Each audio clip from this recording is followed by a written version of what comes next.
Assalamualaikum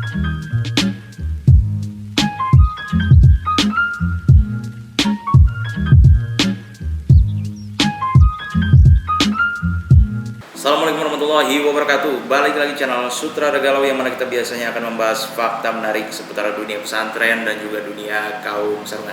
Setelah 2 minggu ini kita agak vakum juga, bikin konten tentang review-review kitab dan lain sebagainya, karena memang ada beberapa kegiatan ya untuk 2 minggu belakangan ini, seperti ada acara 1 Abad NU, terus apalagi kalau kalian yang sebagai komisioner KPU di kecamatan, pastinya kalian lagi sibuk yang namanya mempersiapkan kegiatan pelantikan Pantarli dan lain sebagainya. Tapi kita sempatkan waktu untuk kali ini, karena di kesempatan kali ini kita akan mereview kitab yang mana kitabnya ini seakan-akan membuat Anda itu tertampar, yang mana kitabnya kali ini itu membuat Anda seakan-akan bisa berkomunikasi dengan para ulama-ulama, para waliullah yang sudah wafat pasti.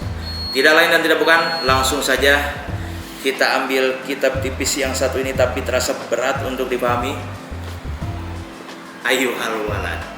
Oke, jadi kenapa kitab Ayyuhal Walad itu boleh dibilang kitabnya tipis tapi berat untuk dipahami? Karena mungkin tiap jalur spiritual orang itu beda-beda. Tiap jalan orang untuk mendapatkan kenikmatan spiritual itu beda. Dan mungkin salah satunya saya yang sebagai pembaca atau orang yang mutolaah kitab Ayyuhal Walad di sini, karena dari mukadimahnya saja, kalau yang saya rasakan ini dari mukadimahnya aja itu udah bahasanya itu, kalau kata kita bahasanya udah kasar. Jadi sejarah daripada kitab Ayyuhal Walad itu kan, salah satu muridnya Imam Ghazali itu sudah pernah mondok di pesantrennya Imam Ghazali, sudah pernah berguru ke Imam Ghazali, terus dia itu pulang. Nah, ketika pulang kok ini si santrinya di sini merasakan kegalauan, kayak merasa ini hidup kok kayak nggak ada apa-apanya. Akhirnya si muridnya Imam Ghazali di sini mengirimkan surat kepada Imam Ghazali untuk meminta nasihat, yang mana nasihatnya itu akan dia amalkan atau dapat diamalkan sepanjang umur hidupnya. Dan kemudian Imam Ghazali itu membalas surat tersebut dengan mengirimkan surat. Dan kalau suratnya itu dibukukan, ya nama surat yang dikirimkan ke mana? Ke si muridnya Imam Ghazali ya, Ayyuhal Walad ini tadi. Tapi nggak berhenti di situ saja, karena Imam Ghazali di sini memang mungkin karena dia itu punya perhatian lebih terhadap salah satu murid yang ini, jadi dia itu menggunakan bahasa yang saya sendiri sebagai orang yang membaca ya, bahasanya boleh dibilang keras gitu ya, tegas kayak gitu dan sebagainya. Pokoknya kalian itu bisa merasakan betapa tegasnya Imam Ghazali ketika menasihati muridnya lewat kitab Ayyuhal Walad yang satu ini. Dan pengalaman saya ketika membaca kitab ini adalah seakan-akan kita itu berkomunikasi dengan Imam Ghazali. Jadi inilah hebatnya kalangan kaum santri, inilah hebatnya kalangan orang-orang yang mempelajari kitab kuning, inilah hebatnya orang-orang yang mempelajari ilmu nahwu dan shorof. Kenapa? Karena orang yang mempelajari ilmu nahwu dan shorof, kemudian dia bisa membaca kitab, kemudian dia bisa membaca kitab-kitab ulama-ulama yang lain, yang memang secara fisik, secara jasad ulama tersebut sudah wafat, tapi kan secara pemikiran ulama-ulama itu masih tetap hidup lewat karya-karyanya. Jadi orang santri yang bisa membaca kitab, santri yang bisa memahami nahwu dan shorof, itu secara tidak langsung dia bisa berkomunikasi dengan ulama, dengan kiai, dengan wali-waliullah yang sudah wafat. Itulah hebatnya para santri. Dan balik lagi ke pembahasan kitab Ayyuhal Walad di sini. Jadi meskipun kitab Ayyuhal Walad di sini cetakannya tipis ya, itu cuma ada 24 lembar kalau cetakan Semarang, Maktabah Karya Toha Putra. Ya ini kalau cetakan Surabaya itu kan biasanya Haromen, tapi kalau cetakan Semarang itu kan biasanya Karya Toha Putra itu. Kalau Jawa Barat, Bogor apalagi itu ada yang cetakan Karisma dan sebagainya. Ada lagi juga cetakan Lirboyo, Assalam kayak gitu. Cuman ini kitab Ayyuhal Walad yang aku pegang kali ini adalah kitab Ayyuhal Walad cetakan Karya Toha Putra Semarang. Dan apalagi yang perlu dibahas dari kitab ini? Oh, jadi kitab ini bagaimana kita memposisikan kitab Ayyuhal Walad di sini. Jadi untuk memposisikan kitab Ayyuhal Walad di sini, mungkin teman-teman ini banyak yang sudah mempelajari ilmu nahwu, ilmu sharaf, ilmu fikih dan sebagainya.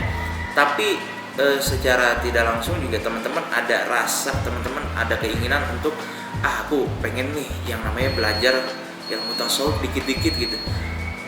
Mungkin kalau untuk mempelajari ilmu tasawufnya, teman-teman bisa kalau pengen langsung praktek ya berarti teman-teman pakai kitab yang kayak Bidayatul Hidayah, terus kayak kitab-kitab tasawuf yang kayak gitu kan berarti ngebahasnya tentang akhlak dan lain sebagainya ya. Tapi kalau teman-teman ini lebih fokusnya pengen kalau untuk masalah kitab-kitab akhlak begituan kan Akhlak Lail Banin mungkin udah cukup, Taisirul Khalaq mungkin udah cukup. Tapi kalau teman-teman ini lebih pengen membenahi batiniah teman-teman, membenahi rohaninya teman-teman, membenahi pikiran-pikiran teman-teman, itu bisa pakai kitab Ayyuhal Walad. Dan yang paling menohok, paling menusuk ketika teman-teman di sini membaca kitab Ayyuhal Walad di sini adalah mungkin kita sering didoktrin, yang namanya santri itu kan kadang suka didoktrin. Udah ilmu itu cukup, ilmu paham itu udah cukup gitu. Nggak mesti yang namanya teman-teman itu praktek semuanya ya kan, nggak mesti gitu. Memang sih ada benarnya, cuman di dalam kitab ini Imam Al-Ghazali membahas tegas, mengatakan dengan tegas dan lugas bahwasanya ilmu tidak akan hasil kalau tidak diamalkan.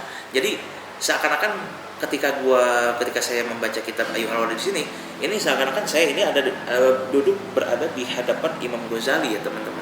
Kemudian Imam Ghazali itu kayak kalau penggambaran saya mungkin kayak santri kayak kiai ke santrinya, kayak diusap-usap punggungnya gitu kan.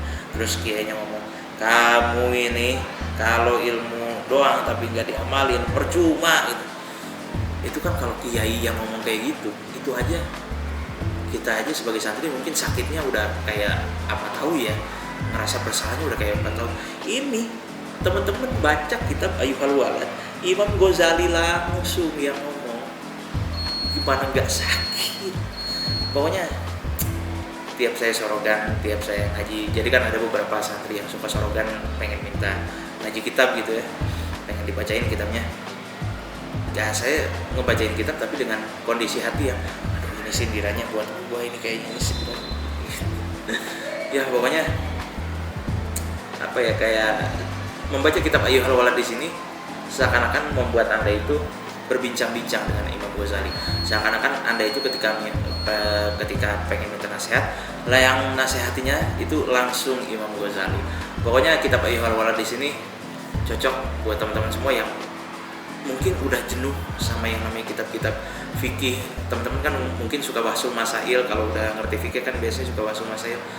Nah, itu kan teman-teman kadang ada capeknya buat ngaji fikih dan sebagainya. Coba sesekali baca kitab Ayyuhal Walad, rasakan sensasinya, rasakan bagaimana teman-teman di sini bisa merasakan kehadiran daripada Imam Ghazali, rasakan bahasa-bahasa tegas dan lugasnya Imam Ghazali ketika memarahi Anda melewati jalur kitab Ayyuhal Walad di sini.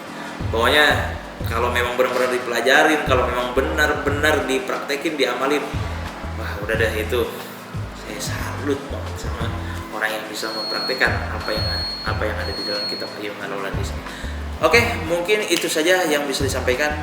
Kurang lebihnya mohon maaf. Nanti kapan-kapan kita akan membahas atau kita akan mereview kitab-kitab yang lain yang tentunya masih dalam ruang lingkup dunia pesantren dan juga dunia kaum sarungan. Saya Kolbi Hazik, salam peci hitam, salam kaum sarungan. Wassalamualaikum warahmatullahi wabarakatuh.